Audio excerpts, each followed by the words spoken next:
If you are watching this video right here and you still haven't published your fanfic, you are missing out. There are people right now who have published their creative piece of work and have literally changed their lives for the better. In today's video, I'm going to be talking about one person who did this and how he was able to change his life for the better. So if you're interested in a video about Epic the Musical, keep on watching. We need to talk about what exactly is going on with Epic, what's it based on, all that kind of cool stuff. So Epic the Musical is a groundbreaking modern retelling of the story called the Odyssey. The Odyssey is actually the second of Homer's duology, with the first part being the Iliad. Jorge said that maybe in the future we could possibly get a musical version of the Iliad, but these are two epic poems, so don't put your money on that, okay? But the story that Epic the Musical is based off is the Odyssey, the second part of the duology that occurs after the Trojan War.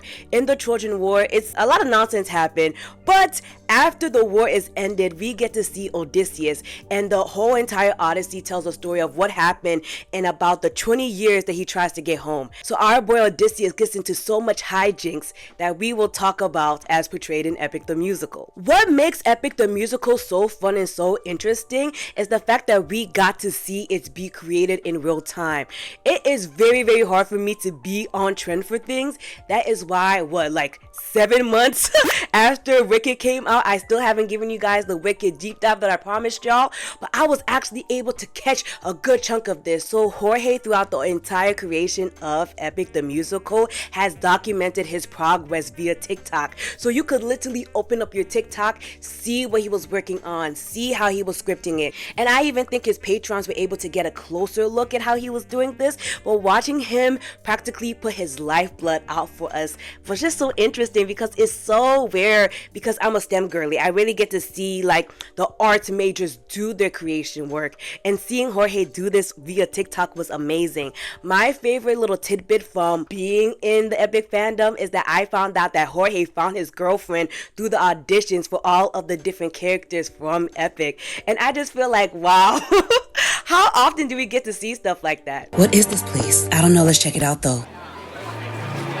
Shush, everybody shush, everybody shush. It seems as if somebody new has just stumbled upon our pastoral court. Hi there, stranger. My name is Ella Pastoral, and all of the lovely people that you see before you are a part of my esteemed court. From my squires who have early access to my videos, to my nobles who have special behind-the-scenes access, to my dukes and duchesses who are able to pick out topics for my videos, to my own special royal advisors who mean so much to me. All of these people make up the Ella Pastoral court.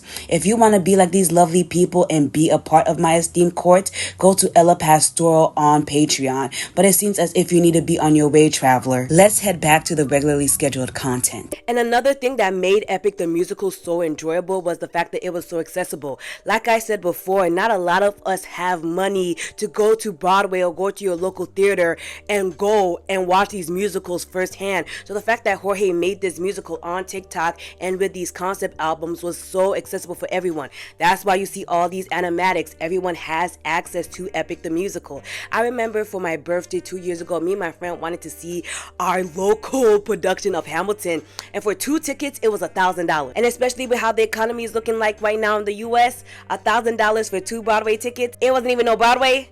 Yeah, no, we can't afford that. But Epic allows people to be able to engage in music for free. Everybody say thank you, Jorge. Thank you. So for those who are interested in Epic the Musical, there are officially 9 sagas. Feel free to debate your favorite saga in the comment section. I'll tell you mine as we go ahead through this entire video. But there is a lot that happens in the Odyssey, and that's why there's 9 sagas. In this video, I really want to talk about all of the plot that happens in Epic, the differences that happen between Epic and the original source material, the Odyssey. If you're more interested in the fandom side of things, Cooley Does Things just did a video about the Epic fandom, but I want to talk about Epic. It's very rare that I can convince my friends to get into musicals, and I was able to convert 2 of my friends. Now I gotta convert y'all. So Epic the Musical begins with the Troy Saga. Like I said, the Odyssey is officially the part 2 to the duology that Homer wrote, so we obviously gotta start with the end of the Trojan War.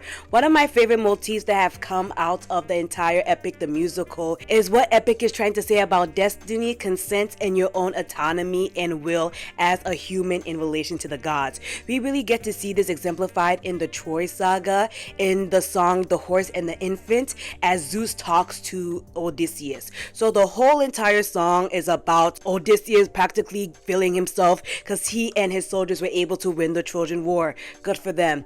And practically Zeus is telling him, hey, you guys won the Trojan War, good for you guys, but you have one more thing to do. And Odysseus, feeling like the big man he is like, yeah, well, what do you want me to do, Zeus? I've been doing my thing since I got here.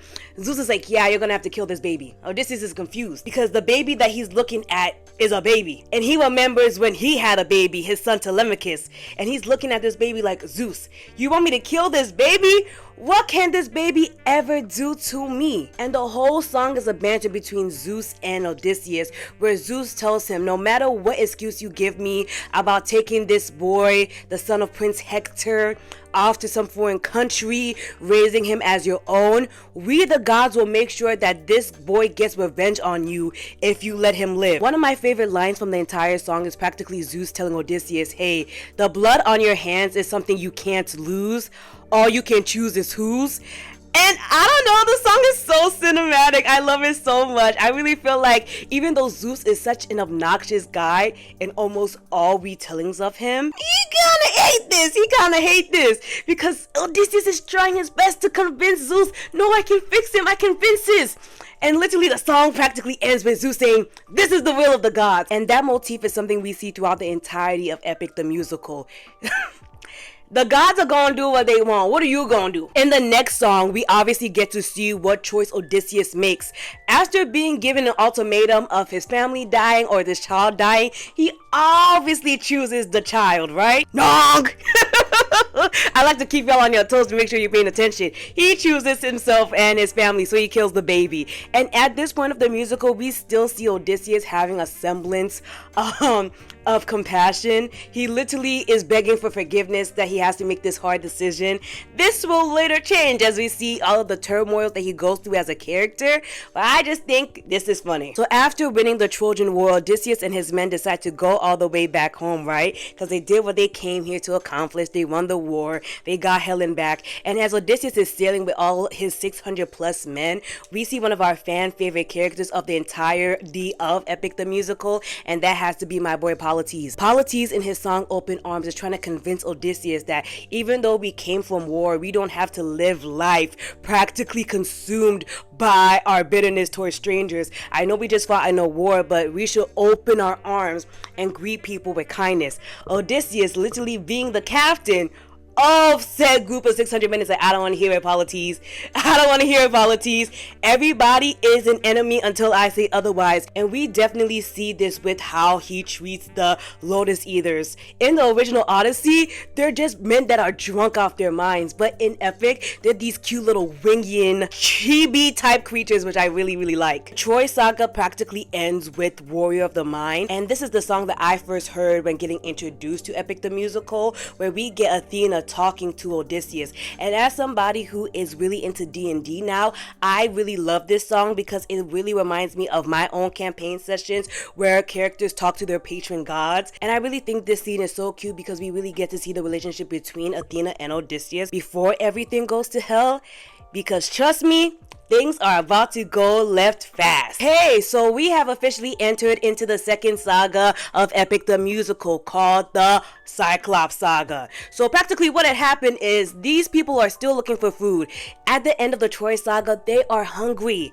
They're looking for food. That's how they even got into it with the Lotus Eaters. And Polites was trying to convince Odysseus not everybody wants to hurt us. These people just wanted to give us their special turned up lit fruit.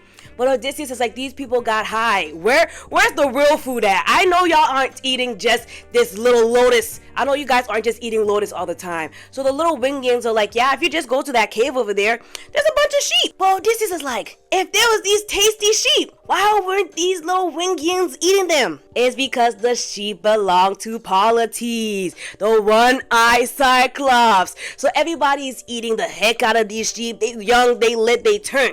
And in the song called Polites, I am so bad at pronouncing things, guys. But in this song, I'm going to put it on the screen for you guys to see.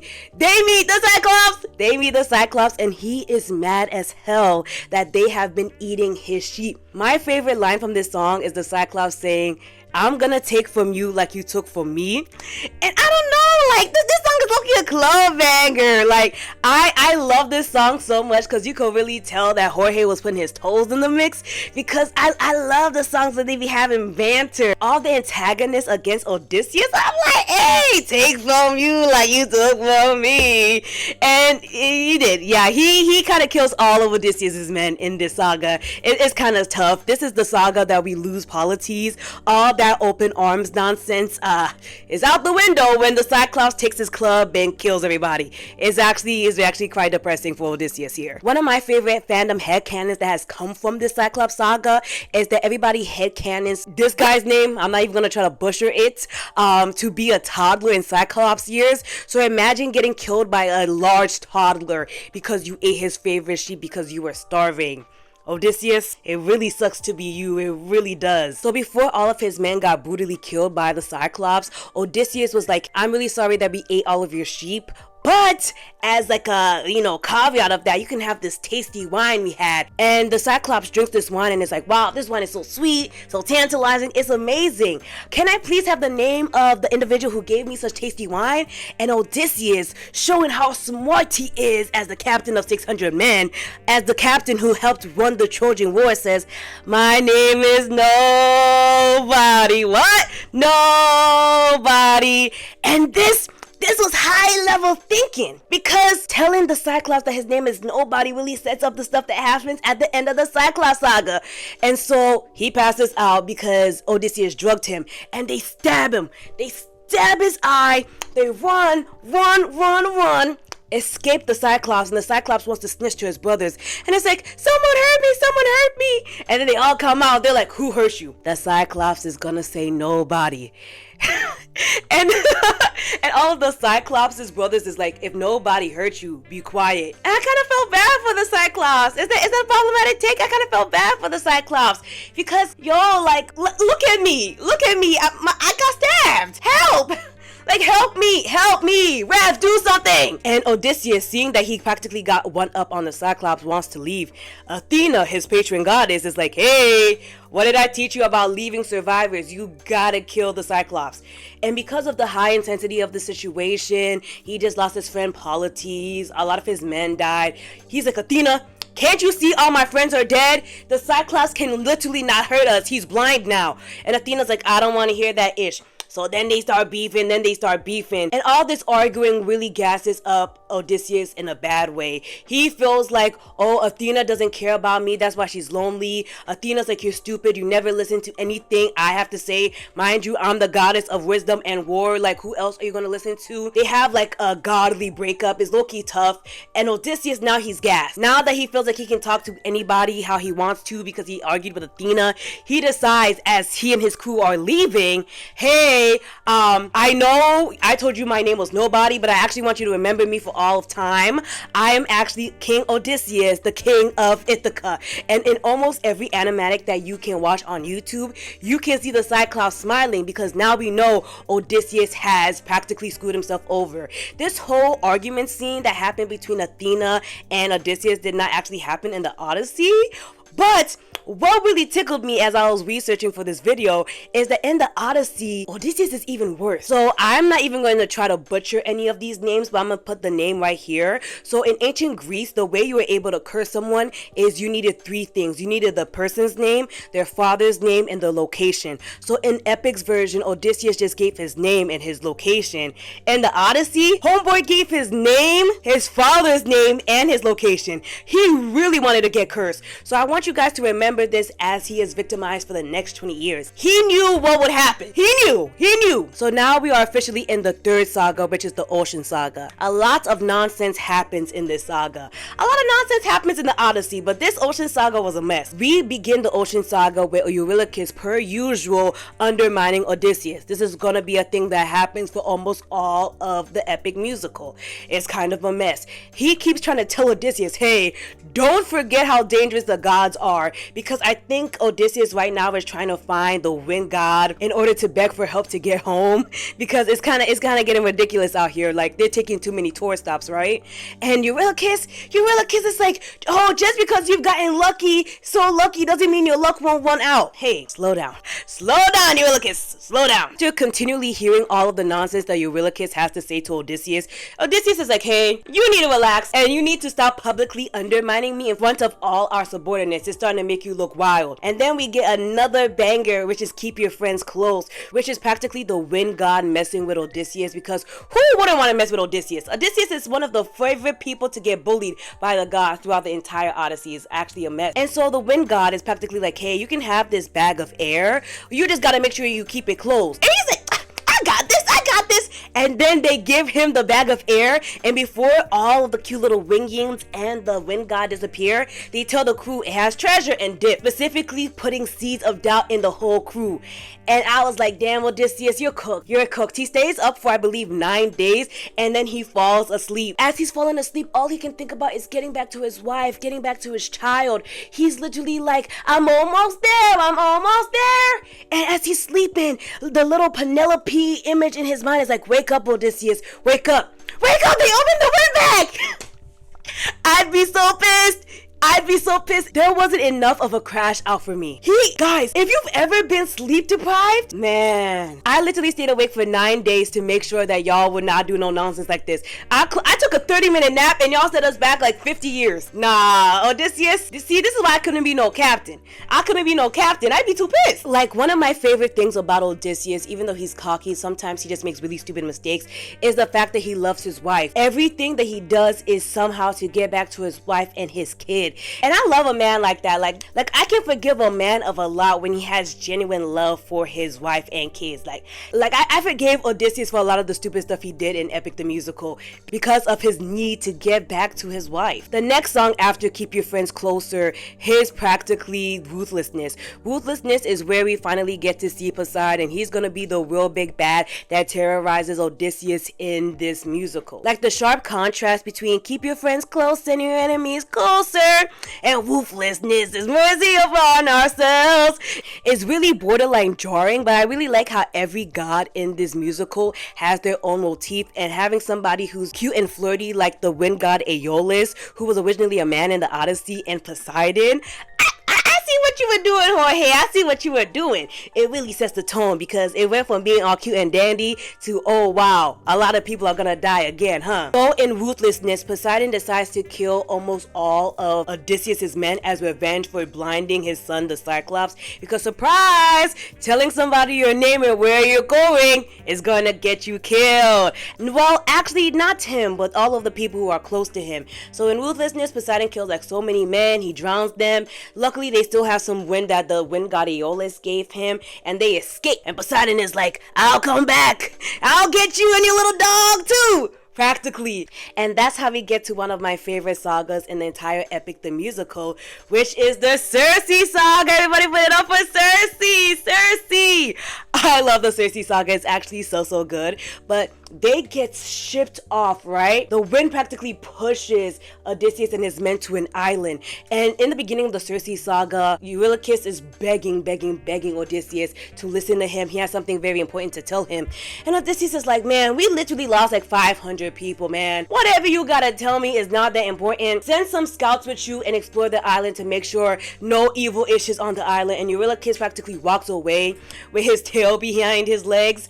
And we get to begin the Circe Saga. So we have officially entered the Circe Saga. The Circe Saga is definitely in my top 3 of all the sagas of the entire epic, the musical. Circe is such a baddie. I love evil women. I don't know. I just feel like Circe deserves everything. One little fun fact about the Circe Saga is that when I was trying to get one of my friends, Dami, hi Dami, I was trying to get her sisters into Epic the Musical. One of her sisters refused to watch it because she hates Odysseus so much, because she is currently reading this book right here called Circe. The beef is borderline generational. I'm not gonna hold you. Odysseus is not the best man in the world. But like I've been saying for almost all of the sagas in Epic the Musical, we really get to see what it feels like to not have any real bodily autonomy here. We have the themes of being turned into a pig. Circe talks about, the reason why she's so quick to turn these men into pigs is that the last time she and her nymph willingly trusted a man, they lost a lot, practically hinting that there was either some type of violation of either her or her nymphs. That's why she has so much vitriol to all of these random strangers that sadly come upon her island. But I'm skipping ahead practically. So Eurylochus tells Odysseus, hey, I know I went with all these people to go scout the island, and we met this lady in her palace and she invited us in. Everybody else went in, I stayed behind, and they got turned into pigs. So now Odysseus has another problem to solve. This man can't go one day without something happening. And so he's like, damn, we gotta go save these people, man. How dare this lady practically go turn all my soldiers into pigs? No. And Eurylochus, like usual, he always wants to be a contrarian. He practically tells Odysseus, you do not have to save these people. We can just abandon them and leave. And Odysseus looks at him like, you stupid goat. I just lost, 500 men? Who we got left? We got like 4 people left, and you want me to leave them to die? I would hope that if I was turned into a pig, you come and save me. I'm not like you. I gotta go save these people. And that's when we get introduced to one of my favorite characters of all Epic the Musical, my main man Hermes. I love Hermes down bad. In the song Wouldn't You Like Hermes, who is canonically Odysseus' great-grandfather, Hermes is practically like, hey, you want to defeat Circe? I have just the thing for you. I got a flower called Holy Moly that if you eat it, you'll be able to conjure a gigantic beast and defeat Circe. And their little back and forth is so cute. Hermes, I wish we had more songs with Hermes, but sadly, this isn't a Hermes show. We gotta focus on Odysseus. And Odysseus, he feels gassed now, because even though canonically in this musical the gods violate all his bodily autonomy, they do help in ways that he needs. There is no way he would have been able to win against Circe if Hermes didn't step in. And I feel like Hermes and Circe got some type of bitter ex-rivalry thing going on, because in the next song where Odysseus fights Circe, Odysseus with his big head is like, I must be so powerful that I'm able to defeat a witch like you. She's like, you got something from Hermes, didn't you? And what is he gonna say? No? Of course he got something from Hermes. He could have never ever in his dreams hoped to defeat Circe. And so they're going back and forth, they're fighting, and because of the godly power up that he got from Hermes, it's looking like a tie, low-key looking like Odysseus is about to kill Circe. So Circe's like, damn, I'm gonna have to seduce you, huh? And then we get one of my other favorite songs. One of my favorite songs from the entire Circe Saga and the entire musical are Other Ways. It is practically a song number where Circe has to try to convince Odysseus, hey, be seduced by me so I can low-key kill you. And I'm not gonna lie, it is such a banger. Like, there are other ways of persuasion. There are other modes of control. That song went triple platinum in my house. My YouTube rap this year is going to look a mess because of this musical. But this song and the following song caused a lot of tension in the fandom, because there's a lot of dubious consent stuff that's happening here. In other retellings or follow-ups after Homer's duology, some people wrote stories saying, oh yeah, Odysseus did sleep with Circe when he was trapped on her island. And I even think in the sequel, the canonicity, I don't even know if that's an actual word, of these stories are like dubious at best, but like in some stories, I think it's called the polygamy, we have like a spin-off, practically, more fan fiction, where the supposed son between Circe and Odysseus comes back and kills Odysseus. But I just choose to not believe that. Me, I'm choosing peace. But the songs that we do see in the Circe Saga are bangers, because even though she is trying her best to seduce Odysseus, and it's definitely hinted that these seduction tactics have worked on other men, Odysseus is like, you're trying to have sex with me, but I miss my wife. Do you not know I miss my wife? And he practically goes on and on about how he wants to see his wife, how Poseidon is fighting him, how he just wants to go home, how he lost his man. He's practically trauma dumping on Circe. Circe's like, oh yeah, like this seduction thing is now working. We gotta try something else. Odysseus, with his love of his wife, was able to persuade my girl into not killing him, into Loki setting his man free. I'm telling you, women love men who love their wife. I would have to let him go too. Once he told me that he missed his wife, I have to let him go. And Circe's able to relate because she fell in love with someone once before too. Like, she knows what it's like to be so down bad like my guy Odysseus. And I really like the creative liberties that Jorge decided to take with Epic the Musical, because we have to realize that the Odyssey is an ancient Greek epic poem, so there's going to be high levels of misogyny when you look at it in a modern lens. Because yeah, there are several versions of the Odyssey where he sleeps with Circe, and there are even some versions where he sleeps with Calypso. We haven't met her yet, but the whole point of the Odyssey is about faithfulness, mostly Penelope's faithfulness to Odysseus. Odysseus can kind of do whatever he wants as long as he doesn't cheat on Penelope in the confines of their home. That's kind of just how ancient Greece was. Look at the king of the gods, Zeus, being a notorious serial cheater and rapist. Like, I don't know what more analysis we can do about that, but Jorge decided to change all of that confirmed cheatery, because the heart of the story is about faithfulness and getting back to your spouse that you love, right? So that's why in both the Circe Saga and in the whole Calypso's island arc, there's a lot of dubiousness around this. So we can still look at Epic's version of Odysseus as a true good husband who never cheats, because our modern attitudes is that it doesn't matter if you're a man, if you sleep with someone else, that's cheating. But anyway, let's focus back on Epic the Musical. So now that Odysseus has practically won over Circe, we get my next favorite saga, which is the Underworld Saga. Circe practically told Odysseus, hey, I'm not gonna kill you and I'm gonna free your men. I can't really help you, but I can get you to somebody who can help you, which is this wonderful prophet who just happens to be dead. A lot of these people just be dead, I'm not gonna hold you. So Circe practically sends him to the underworld with all of his crew, and then we get one of my favorite sagas, the Underworld Saga. The Underworld Saga is the shortest saga in the entirety of the musical, but it is nothing but bangers. Jorge putting the Circe Saga and the Underworld Saga right by each other. I had to re-listen to that whole, well, I think it was like a 20-minute section over and over again, because it was just nothing but bangers. Like, the songs were just so good. Like, there were no skips. Like, there's some songs that you're like, okay, we need them for the plot, but you don't listen to again. But the Circe Saga and the Underworld Saga, I was abusing them songs. I was abusing them. The reason why I love the Underworld Saga so much, especially now that the entirety of the Epic the Musical has been released, is that when you listen through the whole thing again, you realize that the Underworld Saga has so many callbacks. Like, once the Ithaca Saga came back, we all went back to the Underworld Saga to really listen to the prophecies that the prophet had to give Odysseus, right? And you could really tell that Jorge really did a good job following through with all of the things that were put in the Underworld Saga. Like, this was such a passion project, and you could really feel all of the love that was put into it. And I also really love the scary, spooky motifs that are in the Underworld Saga. Like, any type of underworld death themed characters have always been my thing. That's why I really love Hades Town, and I have always loved the character Persephone and Hades, even though their relationship is dubious. That's why me and my friends, we hate Lore Olympus.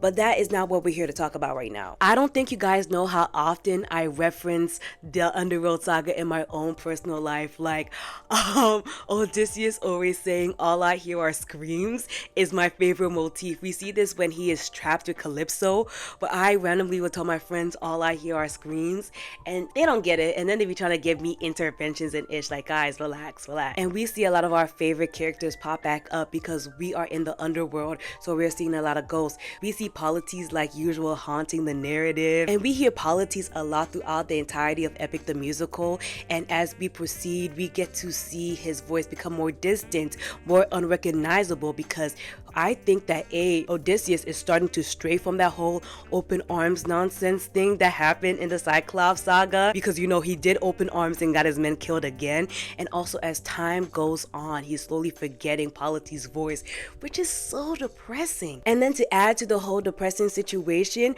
we find out that Odysseus' mom died while he was doing all of this nonsensical nonsense. And then a little fun fact is that the person who voices Odysseus' mom is Jorge's mom. Are you serious? Like, damn, this is so sad for me. This is depressing. But I can't understate how much I love the prophet song. It's like, I am the prophet. I don't have a singing voice. Listen to it for yourselves. But I really love that kind of sing-song, melodic song as the prophet is trying to warn Odysseus of what is going to happen. And Odysseus, he's not the best listener. The prophet is literally spelling him and giving him a one-to-one on what's going to happen. And he's not listening. This Underworld Saga also gets monster too, where it's like, what if I'm the monster? Where we practically hear Odysseus saying, all that open arms nonsense that Polites was trying to teach me, yeah, F that. We saw Circe being evil, we saw Poseidon being evil, we saw the Cyclops being evil. If I have to be evil to get us home, I'ma be the worst man alive. And we really get to see that in the next saga. So the next saga that we get to see is definitely the Thunder Saga. And we definitely get to see that Odysseus has gotten smarter and more eviler. And we definitely get to see this in the way that he interacts with the sirens. In the Odyssey, the sirens aren't cool, sexy mermaids. They're some type of half bird, half, I don't even know. Half bird, half human. But I really like how they are turned into fake mermaids in the Epic the Musical and also in common pop culture. I know that is a point of contention for a lot of people. I like what I like. I don't know what to tell y'all. We see that Odysseus knows that the sirens are tricking him, and they decide to dress up as Penelope. And we see the sirens try to convince Odysseus to jump off his boat, his ship if you would like to call it that, into the water so they can kill him. But Odysseus already knows that they are evil and they want to kill him, so he practically tricks them into giving him all the information he needs in order to safely get home. And after he gets this information, he decides to kill them. And now we really get to see how ruthless Odysseus really is, because they even beg for mercy and Odysseus is like, nah. And Odysseus is like, yeah, nah, I'm not gonna spare y'all, because if this was me, like a less smarter version of me, you would have killed us. And you want me to leave you alive so you can go kill the next unsuspecting sailors that come in this region? Oh, hell nah. So he and his crew are literally stabbing the hell out of the sirens and throw them overboard so they can drown. And all I can think about is, what would Circe think if she saw Odysseus now? The whole reason that she let Odysseus and his men free is that she said that maybe in a world you can put some good out there, and then he's going out and killing these sirens in a very cool barbaric way when you think about it. So what the sirens practically told Odysseus is that in order to escape Poseidon, you have to go where he wouldn't go, and that's either to Scylla or Charybdis. And in the original Odyssey, the reason why they chose to go to the lair of Scylla is that they were more likely to survive Scylla than Charybdis. Odysseus sadly even has to go to Charybdis somewhere in his journey, but in Epic the Musical, they choose to go to the lair of Scylla. He practically tells 6 to 7 of his men to light a torch, and he sacrifices his men. Everybody who holds a torch practically gets sacrificed, and per usual, the main boy of the hour, Eurylochus, is like, there's no way you just sacrificed our men. And Odysseus is like, yeah, I did. Another thing I forgot to mention is that during this whole Thunder Saga, Eurylochus admits to Odysseus that he was the one that opened the wind bag, that low-key got them in this situation to begin with. So my boy is tired. Odysseus is actually so worn out at this point. And we have the song Mutiny, where Eurylochus is like, because you sacrificed our men, we have to practically fight for our rights and stand up against you. This isn't exactly what happened in the Odyssey. The mutiny happens a little bit later as we get to the the island that they stay on. Eurylochus and the rest of the crew practically did a successful mutiny, and they end up staying on an island. This is the island that the prophet warned them about. He was like, yeah, you guys will get home perfectly fine as long as nobody eats any of the cows on this island. You know, the island of the sun god. And you know what they do? They eat the cows. Odysseus is like, please don't do that. Please don't do that. He's literally trying to gentle parents them. They're not trying to hear that. He's literally like, this is the home of the sun god. That's the sun god statue right there. What do you think he'll do to us if we eat his cows? But they're like, we're so hungry. We're so hungry. And in my head, I'm like, am I tripping? Is this not an island? Can y'all not fish? The prophet literally said, do anything else but eat them damn cows. And then they ate the damn cows. So as soon as one of the cows are killed, obviously the sun god sends one of his favorite friends, Zeus, to deal with this situation. And we all know what happens when Zeus happens to be in the vicinity. Well, if you're a woman, you know what happens to you when Zeus is in the vicinity. But for the men, they know they're about to die. And per usual, Zeus is having too much of a fun time, like terrorizing these people. Like the whole song number was actually so wild to me because he's extending their torture. Like they know what's gonna happen. And Zeus is like, now Odysseus, if I had to make you choose between you and your crew, why do I think you'll choose yourself? Right after the mutiny? Am I tripping? I'm choosing myself too. I warned you guys. I warned you guys, A, don't do no mutiny, and then 2, not to eat the cows. And what did you do? You did both. And so they're like, we're gonna die, Odysseus. Duh, the prophet told you that. And Zeus literally brings down a gigantic thunderbolt and kills everybody. But then we literally skip over to Ithaca. We haven't seen Ithaca in ever. We haven't heard from Ithaca. We haven't seen from Ithaca. And in the song Legendary, we get to see Odysseus' son, the son that he has been lamenting about, wishing about, practically missing since the start of this entire musical. And his name is Telemachus. Telemachus is such a Disney prince. He's so cute, he's so charming, even though he grew up with a single mom practically because Odysseus was doing all this nonsense that I've been describing to you guys since I started the video. He grew up to be such a cute, charming boy, especially because of the fact he was surrounded by misogynists. All the suitors who now want to marry Penelope because they believe Odysseus is dead, and despite being raised around these men, Telemachus grew up to be a very well-mannered boy. Like, good for you, Penelope. That's why I know Penelope's a baddie. She raised a son, a good son, despite the circumstance. Telemachus is literally like lamenting the fact that he never had a dad, that he wishes his dad would come back. He's practically like, oh, I wish I was my dad. And he's practically begging anyone, literally anybody, to help him fight the suitors because they are terrorizing the palace. One of the things that I couldn't help but think about when I was watching the musical for like the 154 times that I did watch it is, where the hell were the guards? I asked one of my friends that I was able to convince to watch Epic the Musical with me, like, where the hell are the guards? Because there's no way I'm the queen and or the prince and someone is going to call my mother, the queen, a tramp, or call me a tramp, and I'm not having them executed. That's literally the entire point of being a royal. No checks and balances. Like, who's gonna tell me no? But I think there was something about like Zeus and the law of the suitors, but I think that was even counterbalanced with the fact that the suitors were guests and they were being rude and disrespecting the laws of hospitality, because there's no way, and my friend made a very good point, like all of the people that are supposed to be the guards were either A, shipped off to the Trojan War and got murdered by, who did they get murdered by? Zeus. They got murdered by Poseidon, or they were these young boys who grew up trying to harass the hell out of Penelope. And I don't know what to tell you guys, it's actually such a hot mess. I feel bad for Penelope and Telemachus. This was an awful situation to be in. In Legendary though, we finally get to see Athena after all of the different sagas, because she low-key went ghost. I'm not gonna hold you, she low-key just disappeared. She decides to take Telemachus under her wing, this time as a mentee, but also as a friend. She's learning from her mistakes that she did with Odysseus, because we get to see what happened to Odysseus in one of my personal favorite songs of the entire musical, which is Love in Paradise. I listened to Love in Paradise before I listened to the entirety of Epic the Musical, and I was like, who is this lady that's doing all of this talking? But now that I know who she is, that whole whisper section that she did in the beginning of the song was really sad. Like, I understood it was sad without context, but with context, yeah, Yeah. Despite how much I personally love Love in Paradise, this whole song and the introduction of Calypso as a character is so divisive in the epic the musical fandom, because like I said again, in terms of the gods and bodily consent and all that kind of cool stuff, it gets very dubious very fast with the gods. In many retellings of the Odyssey, Calypso and Odysseus have a consensual relationship, but in order to keep the motif of faithfulness that Jorge wanted, the relationship between Calypso and Odysseus is very dubious.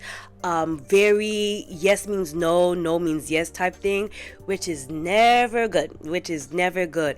And I love Love in Paradise. There's a lot of things that I noticed when re-listening to it. The fact that Calypso said that, oh hey, I'm a goddess, goddesses can't die, low-key implies that she has tried to off herself several times in an attempt to leave the island. That definitely says a lot about her mind state. When I was doing a little bit of research on Calypso as a character, I found out that in the Great Titan War against the Olympians and the Titans, she chose the Titan side, and in order to punish her, they practically banished her to the island and no one gets to visit her. So that is why when Odysseus practically slides onto her island, she practically thanks the gods, because she has been so lonely and by herself for so long that she's finally like, I'll take it, I'll take whatever I can get my hands on at this point. And I think canonically she keeps Odysseus on her island for like 7, 8 or 9 years as a hostage, and he's like, please let me go, and I think he tries to off himself too, because that's how miserable and unhappy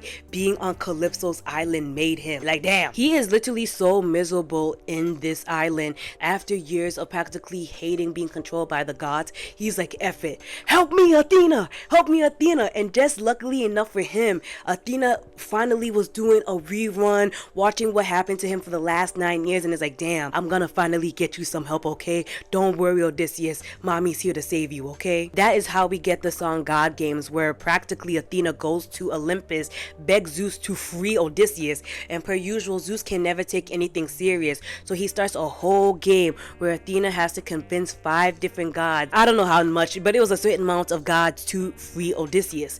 And I really wish we would have gotten to see more gods. I wanted another Hermes song. I know I'm being greedy. I don't know, like why did Athena have to convince Hephaestus of all people to free Odysseus? The other people I got, but I really wish like we could have got a God Games too. I really like the inclusion of this song because it even goes to show you that gods struggle against other gods, which practically shows the duality of humanity, because even though gods are seen as above humans, period, Athena struggles against her father, even though her argument is free him, like he's being captured and held against his will, like he really didn't do that much in deserving of this punishment. He already suffered for 7, 8 or 9 years, free him. And Zeus, being the god of the pantheon and overall just being a asshole, is like, how dare you win at my game? And Athena literally has to supplement herself before her dad and is like, please dad, can you set him free? And Zeus strikes her down, but Athena is his favorite child, so he's like, yeah, fine, and practically sends Hermes to tell Calypso under threat of death, if she doesn't release Odysseus, she's gonna have to deal with Zeus. And nobody wants to deal with Zeus, not even his wife wants to deal with Zeus, okay? And that is how Odysseus gets freed from the island of Calypso, and that's how we get the Vengeance Saga. The Vengeance Saga starts out really good with lover girl Calypso. I'm actually very shocked that there are not more edits to this song. Like, this is pure yearning, misplaced yearning, but it's still yearning at its best. But y'all, they finally freed Odysseus. After being freed from Calypso's entrapment, Odysseus meets Hermes again. In the song Dangerous, Hermes practically tells Odysseus how to get home, and I just love Hermes. Y'all know I'm a Hermes girly at the end of the day, but practically Odysseus is like, why didn't you tell me this before? And he's like, oh no, you're about to die. Like, this is gonna be so dangerous, I don't even know if you're gonna make it, but I got you another wind bag from the god Aeolus. I think that's the same wind bag that disappeared. Like, it was the wind bag that we saw in all of those sagas before. And Hermes is like, hey, you might die during this trip, but I did my best, okay? And I just love having all of the little scenes with Hermes because he is such a palate cleanser from all of the nonsense that happens in this freaking musical, man. Y'all thought the beef between Kendrick and Drake was bad? The beef that Poseidon has with Odysseus is literally generational.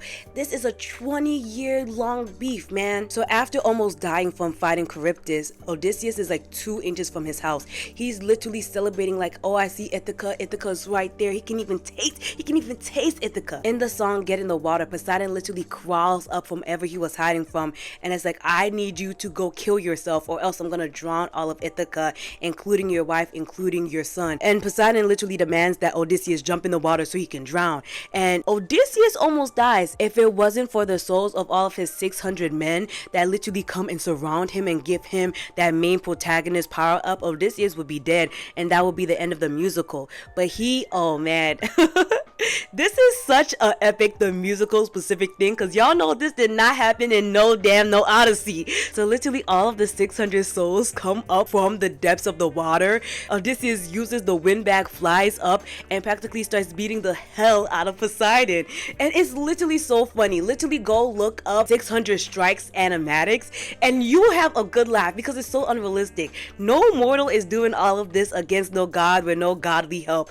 I personally would have loved to see like a little song of Hades doing all of this, giving him a power up or something, because this was so unrealistic. I mean, we had a song from Poseidon, we had several songs from Zeus, you know. I really feel like we should have had a song with Hades practically saying like, yeah, get him, get my older brother, yeah, because where did all of the 600 souls come from? In several animatics, we literally see Odysseus turn the windbag into like a parachute. Like, I don't even know what it's called, like, you know the jackets you put on that you could fly, a flying airbag. I don't even know what it's called, but he uses that and he starts to fight Poseidon. Poseidon is like, you know I'm a god, you can't kill me, right? And Odysseus said, I never plan to kill you. He takes Poseidon's trident and just starts splaying him, like, you know the y'all know the dance Uptown Downtown? He practically starts doing that and starts filleting the hell out of Poseidon. Poseidon is like, okay, that's enough. Mind you, in this saga, Odysseus is like, let's let bygones be bygones. It's been 20 years. I'm even a different person. Like, let's end this beef. Poseidon didn't want to end this beef, so now Odysseus gotta end this beef. He said, you didn't want to do it, I'm gonna have to do it. So he literally just stabbing the hell out of him. And Poseidon is like, okay, damn, I'll let you go.